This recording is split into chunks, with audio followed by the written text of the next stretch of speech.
El Día Mundial del Ahorro de Energía se celebra el 21 de octubre con el objetivo de que la sociedad reflexione sobre el consumo energético que se tiene en la vida cotidiana. El 21 de octubre celebramos el Día Mundial del Ahorro de Energía. Ahorrar energía significa reducir su consumo, conseguir los mismos resultados y preservar los recursos naturales. Desde hace más de 25 años, la Comisión Nacional para el Uso Eficiente de la Energía diseña y desarrolla programas, proyectos y acciones para que los diferentes sectores económicos puedan eficientar sus consumos de energía a través de la implementación de medidas de uso eficiente de la energía e inmuebles, flotas vehiculares e instalaciones industriales. En el sector industrial, la CONUE promueve el establecimiento de sistemas de gestión de la energía. En 2015 y 2016 se implementaron redes de aprendizaje para industrias, edificios públicos, pymes, industrias alimentarias y refinerías. Referente a municipios y al alumbrado público, se han ejecutado 26 proyectos, sustituyendo 180.000 luminarias, y los municipios han recibido 89 millones de pesos como estímulo de la Secretaría de Energía.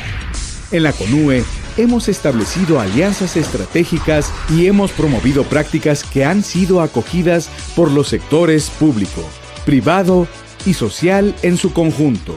Ahorrar energía, ahorra dinero. Uruguay inició en 2010 el cambio de matriz energética. Nadie confiaba en que lo lograría. Hoy casi el 100% de su energía es renovable y gran parte proviene del viento. No hay país en el mundo que haya cambiado en 4 años desde menos del 1% de generación de energía eólica en su matriz a casi un 40%. Eso es lo que pasó en Uruguay y realmente fue un desafío desde todo punto de vista, pero se hizo en equipo.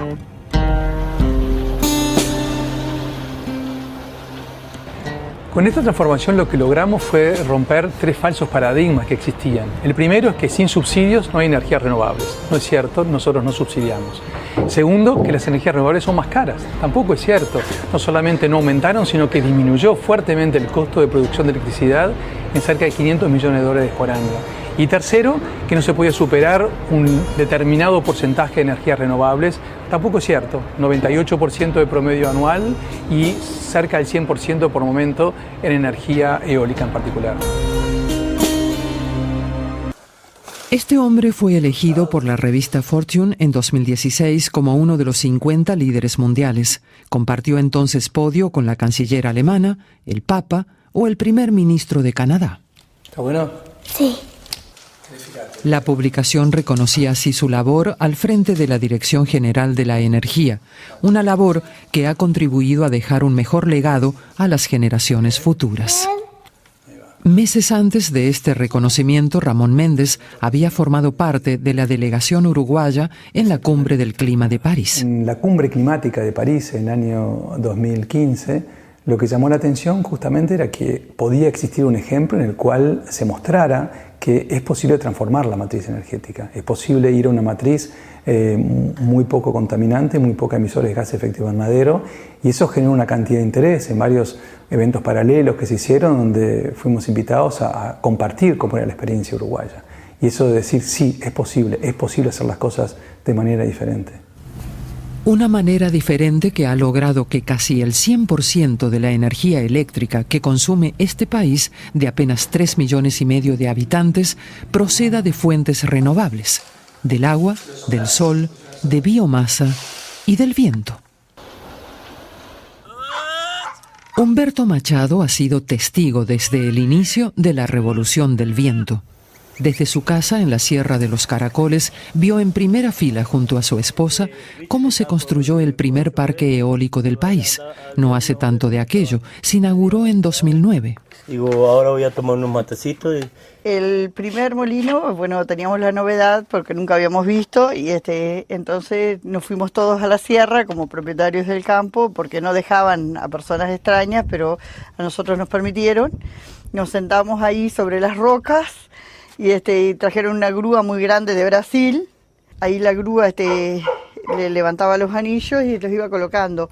Y había una persona dentro que ahí los guiaba para que cayeran bien enfrente uno del otro. Siempre subía cuando lo estaban armando, cuando estaban haciendo las bases, la explotación que dinamitaban mucho, porque para las bases del molino y donde había mucha piedra tenían que dinamitar mucho dinamitar.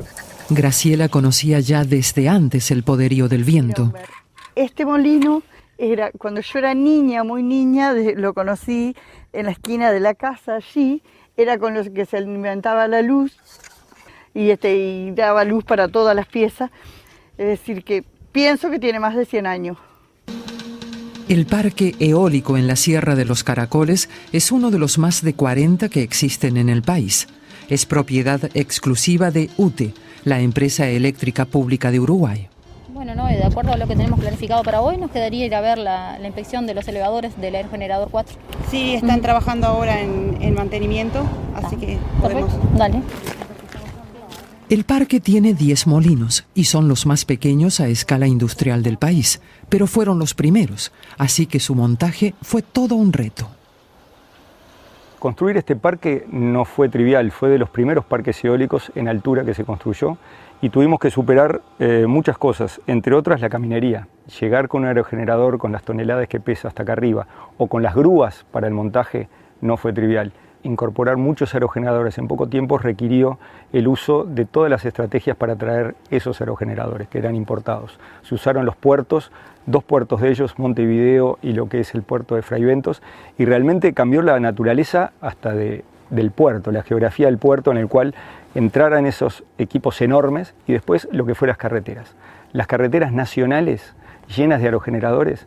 Y realmente fue una epopeya, pero una epopeya que dio sus frutos y además aprendimos muchísimo.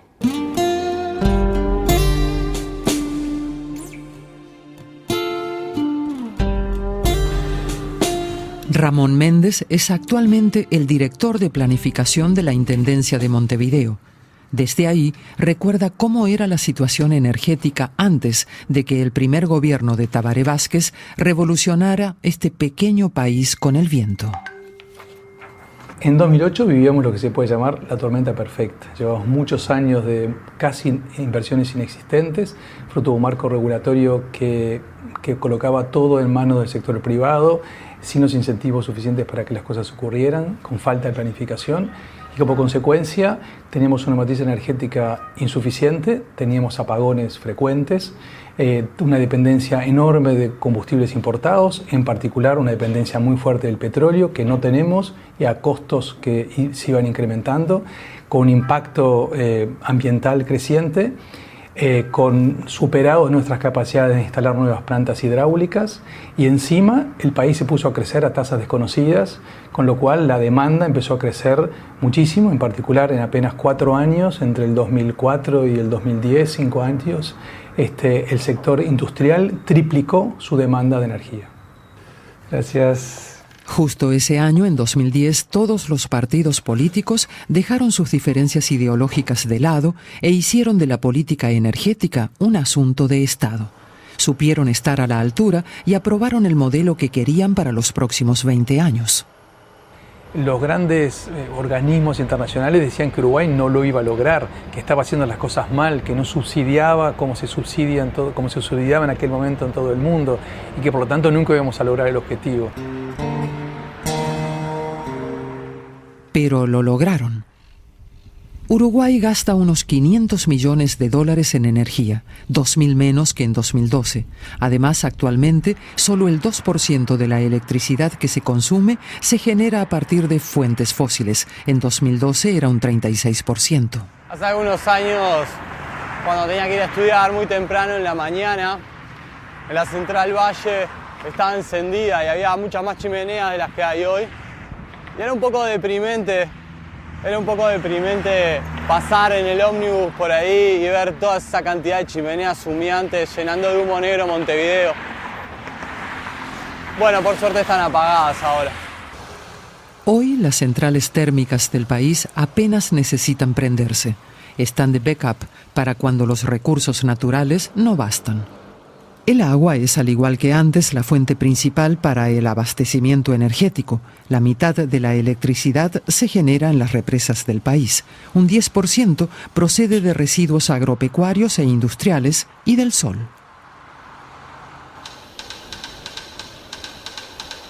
Pero es el viento, con un 38%, el gran protagonista del cambio de matriz eléctrica. Una cifra que en todo el mundo solo supera Dinamarca.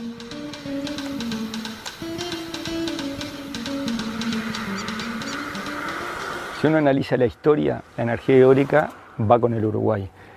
En los campos del Uruguay se instalaba energía eólica para tomar agua, bombear agua a tanques, y esos son los molinos que hoy aún se ven, son los molinos americanos de bombeo de agua. Pero también en los años 30, 40, 50 llegaron los famosos wind chargers. Eran cargadores eólicos de pequeña potencia que cargaban baterías, y con eso nos criamos viéndolos hasta los años 60, 70. Y bueno, eso fue parte, digamos, de algo que desde hace muchos años en el Uruguay se sabe que hay un potencial importante y se ha desarrollado el conocimiento para poder aplicarlo. El conocimiento que ha posibilitado la revolución del viento se esconde detrás de este dios, Eolo. Estamos en la Facultad de Ingeniería de la Universidad de la República y este impresionante artefacto de madera es un túnel de viento. En la UDELAR se han formado y dan clase muchos de los ingenieros que hoy trabajan en parques eólicos, empresas y en la administración. Bueno, el túnel de viento de Facultad de Ingeniería de la Universidad de la República ha sido central en la posibilidad de explotar el recurso eólico en términos de poder identificar sitios de topografía compleja y el aprovechamiento óptimo de la energía eólica a nivel nacional. En el túnel de viento lo que se hace es reproducir el flujo en la capa límite atmosférica, modelar sitios de topografía compleja a través de maquetas físicas, y con mediciones que se realizan dentro del túnel a partir de anemómetros de hilo caliente se identifican sitios donde se tiene la mayor posibilidad de instalar aerogeneradores y extraer la máxima cantidad de energía posible. Bueno, vamos a ver si logramos posicionar el robot más cerca del punto 20. Aquí se desarrolló en 2009 el mapa eólico de Uruguay cuando se comenzaba a planear la revolución del viento. El mapa eólico fue un trabajo liderado por el profesor Cataldo. Se refiere al estudio de los sitios con mayor potencial eólico, con mayor disponibilidad de viento, mayores velocidades de viento en el territorio nacional. En todo el territorio nacional se puede explotar el recurso eólico, ya que las velocidades de viento son aprovechables. En particular, en la región costera se tienen algunas sierras, como la Sierra de los Caracoles, en donde se tiene un parque emblemático instalado, en donde las características de la sierra y de los vientos predominantes hacen que aquel sitio sea destacado en la región. En la UDELAR miran hacia adelante con optimismo. También en esta facultad se ha desarrollado la herramienta de software libre que permite planificar y operar la matriz eléctrica uruguaya. Y actualmente están trabajando en modelos para mejorar la predicción del recurso eólico y en redes inteligentes, lo que se prevé que será el futuro.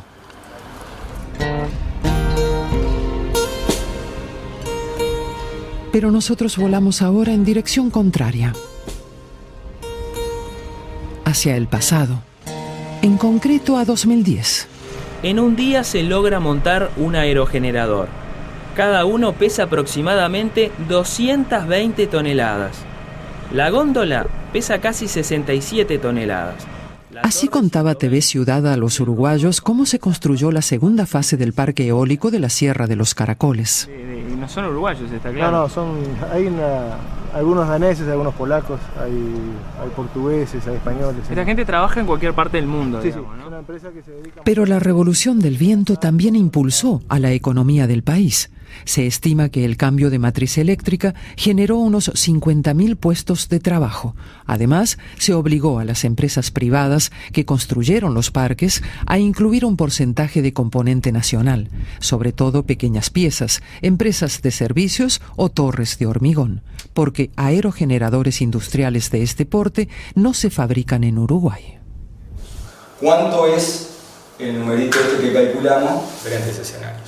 Al presidente de la compañía eléctrica uruguaya le gusta hacer números. El país logró captar una inversión de $3.000 millones para poder levantar los 700 aerogeneradores que ahora pueblan las carreteras.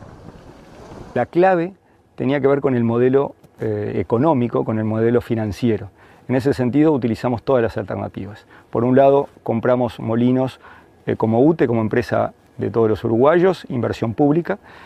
También hicimos una modalidad que no es muy común, que es arrendamiento de máquinas para generar energía eléctrica. Tenemos un parque de 70 megavatios. Pero lo que dio la mayor cantidad de volumen de energía eólica en nuestra matriz actualmente es la compra de energía por parte de UTE en contratos de 20 años. Contratos, los llamados PPA, por los que UTE aseguraba durante ese tiempo a las empresas constructoras de los parques la compra de energía producida a un precio estipulado de antemano. Pero también la otra cosa que hicimos a caballo de la matriz eléctrica fue ir al mercado de valores. La UTE desarrolló algo así como 300 megavatios de esos 1.500 que hay instalados en el Uruguay y fuimos al mercado de valores. Nos constituimos en socios, 20% la UTE, el 80% distribuido en ahorro popular con $100. Había gente que se asociaba con UTE para construir un parque eólico y era parte del cambio de la matriz eléctrica. Eso en el último parque eólico Valentines, con una sociedad anónima, porque hicimos en sociedad anónima y en fideicomisos, en esta última tuvimos 10.000 socios. Socios como este estudiante de ingeniería, un apasionado de las energías renovables que compró acciones y al que le ha salido muy rentable convertirse en correvolucionario del viento. El proyecto tenía básicamente una rentabilidad asegurada, dado que todo lo que se producía en energía se vendía a UTE a un precio fijo por 20 años. La TIR del proyecto la calcularon a un 11% y el año pasado dio un 11% de rentabilidad, lo que asegura que el proyecto está funcionando como corresponde. El boom eólico de Uruguay también ha llegado aquí, a industrias como este lavadero de lana en el departamento de Florida. Tenemos 2 molinos que son los que alimentan a la planta de la energía que se necesita. Y nosotros lo que hacemos es, en la industria, clasificamos la lana sucia que viene de los establecimientos, después pasa al lavado, al cardado y peinado, y después de ahí se exporta según los destinos. La lanera funciona de forma ininterrumpida. Su consumo energético equivale al de 430 familias. En Grau es la primera industria en Uruguay que utilizó la fuerza del viento para autoabastecerse. Gracias a los beneficios fiscales, el negocio salió redondo. La génesis de todo esto era obtener economías para poder seguir siendo competitivo y luego de 9 años, como cierre, lo que podemos decir son que los molinos son muy fáciles de operar, son prácticamente automáticos, no hay que estar supervisando nada, todo se hace de manera remota. Y lo otro importante es que nos ha permitido ahorrarnos más o menos $300.000 por año, que no es poca cosa, y otra cantidad igual de otros $300.000 de venta de energía. Y eso nos permite ser más competitivos y nos permite, que es nuestra estrategia final, poder seguir funcionando en un pueblo rural chico de Uruguay, que es una bendición no solo para nosotros, sino para la gente, ¿no? Hoy está de visita uno de los fundadores de Ventus, la empresa que instaló los aerogeneradores. Ventus es una empresa uruguaya con sede también en Argentina, Colombia y Chile. Ha instalado ya 15 pequeños parques eólicos en el país, algo que parecía un sueño cuando en 2010 un grupo de compañeros de universidad creó esta empresa. Todo ese know-how que adquirimos en la Revolución Industrial Uruguaya, estamos exportándolo con ingenieros uruguayos viajando a cada uno de estos países para asesorar a sponsors o a industrias que quieran invertir en esas áreas. Pero hoy Uruguay exporta algo más que know-how a la región. Gracias al viento, el país pasó de tener que importar electricidad para abastecerse a ser un exportador neto. El 10% de electricidad que produce la envía a Argentina y Brasil. Eso a pesar de que el consumo eléctrico ha seguido creciendo en los últimos años. En este escenario futurista es fácil hacerse a la idea de la complejidad que supone administrar a tiempo real una matriz eléctrica que se abastece de fuentes energéticas tan diversas. Estamos en el despacho de cargas de la UTE en Montevideo y estos hombres son los encargados de garantizar que no se produzcan cortes eléctricos en el sistema. Eso, aunque no esté soplando el viento, no brille el sol o las represas estuvieran secas. La generación eólica y fotovoltaica son por naturaleza intermitentes. Eso lo que produce es que el despacho nacional de cargas del país tiene que poder estar siempre atento a responder a la demanda instantáneamente. Hoy tenemos una demanda que es totalmente renovable, es decir, no tenemos ninguna central térmica funcionando. Hay poco viento, así que dentro de todo el peso de la generación eólica dentro de lo que es la generación del día es bastante baja, no es algo tan habitual. Tenemos momentos y días en que la generación eólica se acerca mucho a la demanda total, instantánea, e incluso ha llegado a superarla en momentos en que estamos ya francamente exportando a los países vecinos. Tradicionalmente se ha venido trabajando para ofrecer la electricidad de acuerdo a la demanda. En el futuro, las redes inteligentes permitirán mejorar la eficiencia energética empleando la electricidad cuando se está generando. Los jóvenes que vienen a la Universidad Tecnológica del Uruguay serán en parte los encargados de dar respuesta a los nuevos desafíos del viento. Desde hace 3 años, este centro público ofrece en el interior del país la ingeniería en energías renovables, con las especialidades de fotovoltaica y eólica, y motivación les sobra. Acá estamos con nuestro aerogenerador, el Pigot. Como puedes ver, acá tienen 3 palas de madera. Acá está la placa que las une a las 3. También se puede ver una de nuestras mejoras que le hicimos acá con respecto al manual. Luego hicimos el generador eléctrico, ¿sí? Que tiene 24 imanes y 9 bobinas. Que es un aerogenerador de pequeña escala, es 700 watts nominal, y como podrás ver, lo probamos en el campo, arriba de una camioneta, y generó electricidad. Me parecía interesante el tema de los molinos y también que iba a haber probablemente trabajo, y yo me veo trabajando en mantenimiento, pero también en diseño de parques, acá en Uruguay o si se puede afuera. También sería un gusto para mí. Cada año pueden ingresar 50 nuevos alumnos. El entusiasmo de los jóvenes que tomarán el relevo a los actuales profesionales de las energías renovables se respira en todas y cada una de sus aulas. La directora del centro está segura de que contagiarán la pasión y el conocimiento a toda la región. Dentro de 5 años pretendemos encontrar a nuestros estudiantes tanto aquí en Uruguay como recorriendo el mundo, yendo y viniendo trayendo las tecnologías. Tenemos programas de movilidad desde el día 1 en la universidad, lo cual permite, y ya tenemos muchos de estos estudiantes que están hoy acá, ya han estado en China, han estado en Francia, han estado viajando por distintos lugares y vuelven con ese trabajo para desarrollarlo con sus compañeros. Por lo tanto, pensamos que podemos ser realmente eso, un centro de innovación y capacitación, además de cubrir las necesidades del país. Un país que con la revolución del viento ha dejado claro que es posible. Que es posible reducir los costos de la producción de energía eléctrica con un modelo sostenible y no contaminante. Pero para Ramón Méndez, tras la del viento, aún quedan otras revoluciones pendientes. Si pensamos en el futuro, nuestros hijos y los hijos de nuestros hijos, el tema no es solamente transformar la matriz energética, ni siquiera solamente luchar contra el cambio climático. Tenemos que replantearnos cómo queremos que sea la economía sustentable que el mundo y el futuro de la Tierra exige y el futuro de la vida humana exige.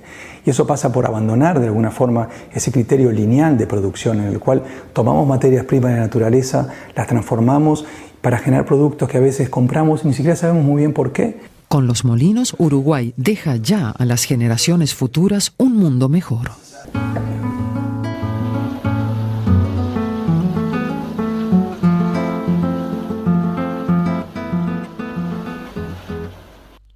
El doctor Andrés Boggio, en el segmento Salud, nos hablará sobre la prevención del cáncer de mama. Hola, ¿qué tal? Gracias por estar participando de este espacio de salud. La meta es que tú puedas tener la mejor salud posible. La salud es algo que nosotros necesitamos para cumplir nuestras metas, nuestros sueños, y es el fin de este espacio ayudarte a concretarlos. La información que quiero compartir con ustedes es sobre el cáncer de mama. El 19 de octubre se va a conmemorar el Día Mundial de la Lucha contra el Cáncer de Mama, y eso lo hacemos cada año, pero no puede ser el tema de un día al año, sino el tema de todos los días, porque es la conducta la principal determinante de una aparición de cáncer. En Uruguay, 1 de cada 9 o 10 mujeres pueden tener cáncer de mama. El número es grande, por eso tú que estás escuchando deberías tomar atención y cumplir algunos de estos consejos para prevenir. Algunos datos. ¿Qué es el cáncer de mama? Bueno, el cáncer de mama es cuando una célula tiene una transformación y se vuelve algo malo. ¿Por qué? Porque esa célula que tendría que estar en conjunto con el resto de las células, produciendo, formando, sosteniendo, haciendo la función para la cual fue formada, está ahora transformada en un ser autónomo que demanda para sí mismo nutrientes, oxígeno y todo lo que le pueda ofrecer el cuerpo, porque como que se independiza, ¿sí? Mírenlo de esa manera, es como que esa célula ahora quiere ganar el poder en nuestro cuerpo. Y por eso no va a cumplir ninguna función de ayuda hacia el cuerpo y se vuelve maligna, ¿sí? Fíjense entonces que en la mama tenemos varias estructuras. Están en la aureola, después de la aureola vienen conductos que son como cañitos que van a transportar la leche que se va a producir en los lobulillos, ¿sí? Que son como bolsitas que van a secretar ese producto que es la leche. Bueno, la mayoría de las células, la mayoría de las veces, las células que componen esos lobulillos o los conductos, ¿sí? Los cañitos que dirigen la leche producida hacia el pezón, en ese lugar es donde están las células que mayormente se convierten en malignas. ¿Y por qué? Bueno, ¿por qué? Porque cada ciclo menstrual en la mujer produce un crecimiento en esas estructuras. Entonces, toda célula que está expuesta a un crecimiento bastante cíclico y repetido, hace que cuando ella va a transformarse, va a crecer, tiene que exponer su código genético y eso puede alterarse si no tiene las condiciones adecuadas para poder multiplicarse y crecer. Es decir, en otras palabras, cuando las acciones que hacemos nosotros son tan repetidas, la probabilidad de cometer errores se aumenta, ¿sí? Entonces, esas células que todos los meses en las mujeres en etapa reproductiva van a crecer y decrecer, ese problema lleva a que si la célula, ese tema lleva a que las células están expuestas a que si en ese próximo ciclo de crecimiento no tiene las condiciones adecuadas para reproducirse bien, quizás encuentre más las condiciones para convertirse en maligna y eso lleve a que la generación que vaya formando sea alterada, ¿sí? Entonces, ¿cómo podemos hacer para que ese crecimiento, que es inevitable, no vamos a tenerle miedo al crecimiento porque eso es lo más normal del mundo? Lo que tenemos que proporcionar es el ambiente adecuado para que cada vez que está creciendo ese tejido de los conductos y de los lobulillos, encuentre las mejores condiciones. Y eso es lo básico, ¿no? Cuando uno planta una planta, encuentra una tierra fea, seca, sin nutrientes, ahí no debe poner la semilla, es lo básico. nosotros en nuestro cuerpo debemos también pensar que hay muchas semillitas, por así pensarlo, que vendrían a ser nuestras células, que van a estar creciendo y germinando y dando lugar a nuevos frutos. Bueno, vamos a darle el mejor terreno para que crezcan bien. ¿Sí? Entonces, ¿qué encontramos? Factores de riesgo. Los factores de riesgo son factores que favorecen, dan una probabilidad mayor a que ocurra un daño. En cuanto a los factores de riesgo, tenemos varios.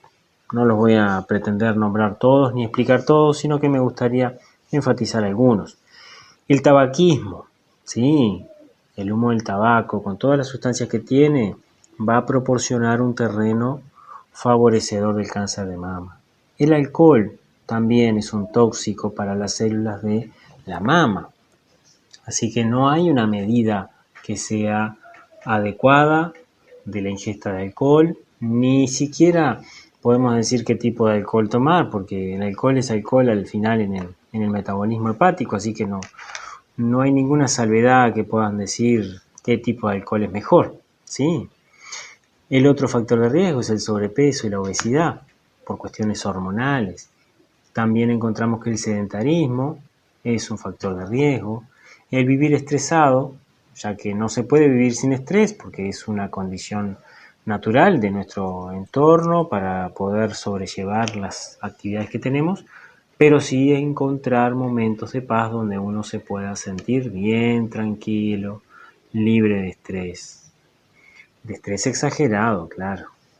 Luego tenemos el descanso como una de las medidas más importantes, ya que cuando dormimos se liberan hormonas como la melatonina que ayudan a reparar y ayudar al crecimiento celular más adecuado. Otro tema es que el desecho, por así decirlo, del estrógeno, ¿sí?, necesita de un buen ambiente para poder transformarse en algo que no sea perjudicial. En otras palabras, esa hormona, estrógeno, que las mujeres tienen más que los varones, necesitan de ciertos componentes para que al final no sea un compuesto perjudicial para el cuerpo.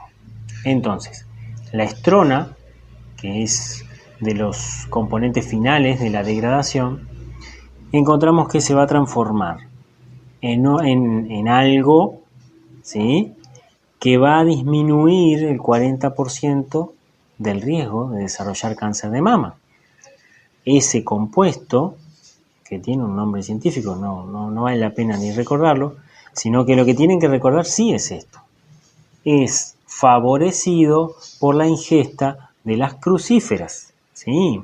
El brócoli es uno de los defensores de la mama, porque hay una sustancia llamada indol 3-carbinol que va a ayudar a que los genes que en ese momento se están produciendo para degradar esa estrona sean positivos y transformen en un compuesto que sea bueno para el cuerpo.